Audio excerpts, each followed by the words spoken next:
رب اشرح لي صدري ويسر لي أمري واحلل عقدة من لساني يفقهوا قولي. اللهم أرنا الحق حقا وارزقنا اتباعه وأرنا الباطل باطلا وارزقنا اجتنابه. رب زدني علما رب زدني علما رب زدني علما. آمین یا الہی آمین. اعوذ باللہ من الشیطان الرجیم.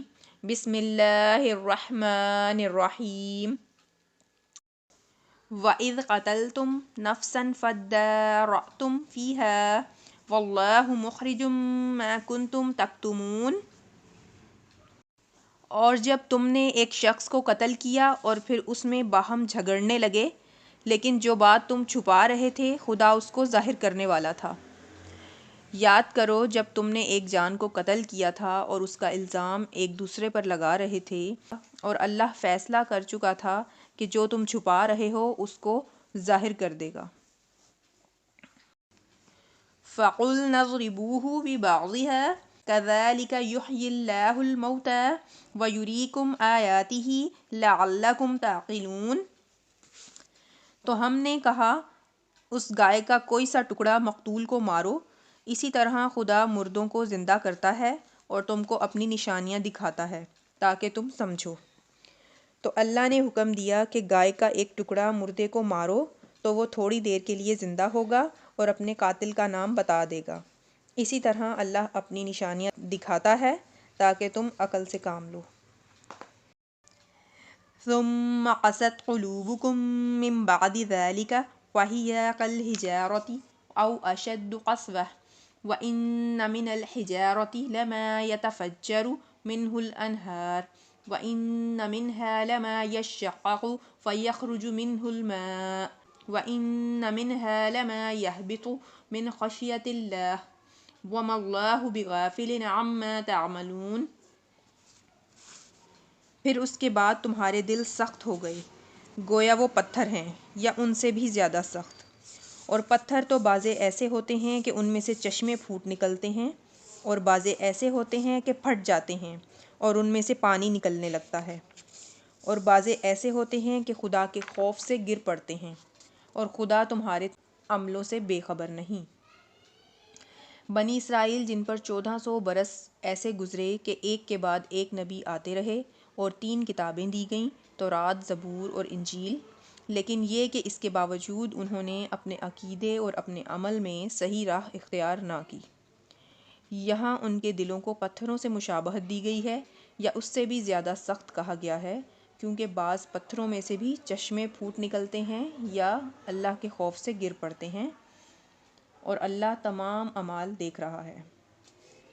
اللہ تعالی ہمیں اپنے تمام اعمال درست رکھنے کی توفیق عطا فرمائے. آمین. أَفَتَطْمَعُونَ أَن يُؤْمِنُوا لَكُمْ وَقَدْ كَانَ فَرِيقٌ مِّنْهُمْ يَسْمَعُونَ كَلَامَ اللَّهِ ثُمَّ يُحَرِّفُونَهُ مِن بَعْدِ مَا عَقَلُوهُ وَهُمْ يَعْلَمُونَ. کیا تم امید رکھتے ہو کہ یہ لوگ تمہارے قائل ہو جائیں گے؟ ان میں سے کچھ لوگ کلام خدا کو سنتے پھر اس کے بعد سمجھ لینے کے اس کو جان بوجھ کر بدل دیتے رہے ہیں. مومنوں کو امید تھی کہ یہود جلد ایمان لے آئیں گے کیونکہ ان کے پاس کتاب یعنی تورات کی تعلیمات موجود ہیں. مومنوں سے کہا جا رہا ہے کہ تمہیں امید ہے کہ وہ ایمان لے آئیں گے، حالانکہ ان میں سے ایک گروہ یعنی یہودی علماء ایسے بھی ہیں جو تورات کی تعلیمات سمجھ لینے کے بعد ان میں اپنے مطابق تبدیلی کر دیتے.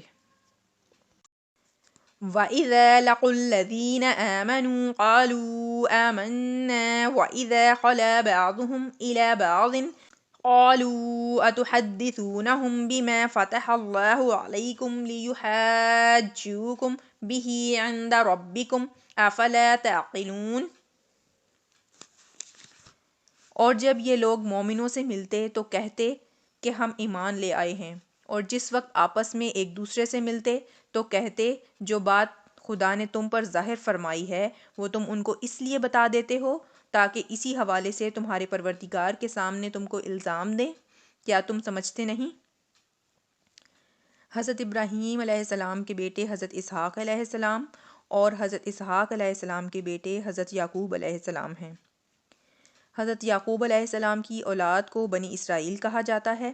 بنی اسرائیل میں بہت سے نبی آئے اور اللہ نے محمد صلی اللہ علیہ وآلہ وسلم کے بارے میں پہلے ہی بتا دیا تھا، اور یہ بنی اسرائیل دعائیں کرتے کہ اللہ اپنے نبی محمد صلی اللہ علیہ وآلہ وسلم کو ہماری مدد کے لیے بھیج دے۔ اور جب محمد صلی اللہ علیہ وآلہ وسلم آئے تو وہ بنی اسرائیل کی لڑی سے نہیں بلکہ حضرت ابراہیم علیہ السلام کے دوسرے بیٹے حضرت اسماعیل علیہ السلام کی لڑی سے تھے، اور انہیں یہ بات اچھی نہیں لگی۔ انہوں نے یہ بات ماننے سے انکار کر دیا کہ ایسا کیسے ہو سکتا ہے کہ تمام نبی بنی اسرائیل میں سے تھے، یہ کسی اور لڑی میں سے کیسے ہو سکتے ہیں؟ حالانکہ ان پر نشانیاں بھی واضح ہو گئیں اور اندر سے وہ جان گئے تھے کہ یہ محمد صلی اللہ علیہ وآلہ وسلم ہی ہیں۔ تو ان میں سے بعض لوگ جب مومنوں سے ملتے ہیں تو کہتے ہیں کہ ہم ایمان لے آئے ہیں، اور جب اپنے لوگوں سے جا کر ملتے ہیں تو وہ لوگ انہیں کہتے ہیں کہ تم مومنوں کے پاس جا کر وہ باتیں بتا رہے ہو جو تورات میں محمد صلی اللہ علیہ وآلہ وسلم کے بارے میں لکھی گئی ہیں۔ تو یہ مومن تمہیں خدا کے سامنے الزام دیں گے، یعنی آخرت میں تمہیں خدا کے سامنے الزام دیں گے کہ یہ لوگ سب کچھ جاننے کے باوجود محمد صلی اللہ علیہ وآلہ وسلم کو آخری نبی نہیں مانتے۔